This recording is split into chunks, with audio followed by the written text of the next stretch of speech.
சரி, இப்போ பொதுவா பார்த்தீங்கன்னா, நெறைய இடத்துல நானே கேள்விப்படுறேன். இப்ப ஸ்கூலுக்கு காலைல பிள்ளைங்க அனுப்பிச்சா மட்டும் நம்ம போதும். லஞ்ச், ஸ்நாக்ஸ் எல்லாமே அவங்களே ப்ரொவைட் பண்றாங்க. அந்த மாரி ஆப்ஷன்ஸ்லாம் நம்ம ஸ்கூல்ல இருக்கா? கண்டிப்பா. ஒரு குழந்தைக்கு வீட்ல வந்து லஞ்ச் பண்ண முடியல, பிரிப்பேர் பண்ண முடியல அப்டின்னா, நம்ம ஸ்கூல் கேன்டீன்லயே அவங்க லஞ்ச் எல்லாம் வாங்கிக்கலாம். ஸ்நாக்ஸும் அதுக்கான அரேஞ்ச்மென்ட்ஸ் பண்ணியிருக்கிறோம். பட் எப்பவுமே லஞ்ச் குடுப்பீங்க அப்டின்னா, நாங்க கண்டிப்பா அத பிரிஃபர் பண்றதில்ல. முக்கியமான காரணம் அப்டின்னு பார்த்தீங்கன்னா, ஒரு ஒரு அம்மாக்கும், குழந்தைக்கும் உள்ள ஒரு பாண்டிங் வந்து அந்த இடத்துல தான் நடக்குது.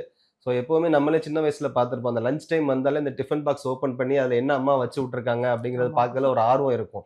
அந்த டிஃபன் பாக்ஸ்ல நமக்கு தெரியுது அம்மா முகம் தான் தெரியும். கண்டிப்பா. அந்த அந்த ஆப்பர்ச்சுனிட்டிய மிஸ் பண்ணக்கூடாது அப்படிங்கிறதுக்காக, ரொம்ப முக்கியமா அந்த இத நாங்க அவாய்ட் பண்றோம். நெறைய வீட்ல பார்த்தீங்கன்னா, ஈவ்னிங் போயிட்டு அந்த ஸ்டூடண்ட்ஸ் வந்து அவங்க அம்மா கிட்ட டிஸ்கஸ் பண்ணுவாங்க. "எனக்கு ம். ஏன் இது குடுத்து விட்ட? எனக்கு இது குடுத்து விடல. ஆமா. இது நல்லா டேஸ்ட்டா இருந்துச்சு. இது டேஸ்ட் இல்ல." அப்படின்னு சொல்லி அம்மா கிட்ட அவங்க டிஸ்கஸ் பண்ணுவாங்க. ம். அந்த பாண்டிங் ரொம்ப இம்பார்ட்டன்ட்டா நாங்க ஃபீல் பண்றோம். ஸோ, ம். ஒரு குழந்தைக்கும், அம்மாக்கும் உள்ள ரொம்ப முக்கியமான பாண்டிங்க பிரிக்கக்கூடாது அப்படிங்கிறதுல நாங்க ரொம்ப கவனமா இருக்கிறோம். இன்கேஸ் அவங்களால அன்னைக்கு குடுத்து விட முடியல, இல்ல எமர்ஜென்சி அப்படிங்கிற டைம்ல நம்ம ஸ்கூல்ல அதுக்கான ஃபுட் அரேஞ்ச்மென்ட்ஸ் பண்றோம். அஸ் வெல் அஸ் ஸ்நாக்ஸ் கூட அரேஞ்ச் பண்றோம். டீச்சர்ஸ் வந்து சாப்பிடுறது அவங்க ஸ்டூடண்ட்ஸோட உட்கார்ந்து தான் சாப்பிடுவாங்க. ஓ! ஸ்டூடண்ட்ஸ் முடிக்கிற வரைக்கும் இவங்க உட்கார்ந்து மானிட்டர் பண்றாங்க. ம். இன்கேஸ் ஸ்டூடண்ட் ஃபினிஷ் பண்ணல அப்படின்னா, அவங்க அதுக்காக வெயிட் பண்ணி அவங்க ஸ்டூடண்ட் ஃபினிஷ் பண்ணதுக்கு அப்புறம் தான் அடுத்த கிளாஸஸே ஸ்டார்ட் பண்றோம். ஓ! So super. சில ஸ்டூடண்ட்ஸ் வந்து கம்ப்ளீட்டா முடிக்க முடியல அப்படின்னா கூட, அத உட்கார்ந்து அவங்களுக்கு எவ்வளோ சீக்கிரம் சாப்பிட வச்சுட்டு, அதுக்கப்புறம் தான் நாங்க மத்த ஆக்டிவிட்டீஸ் ஸ்டார்ட் பண்றோம்.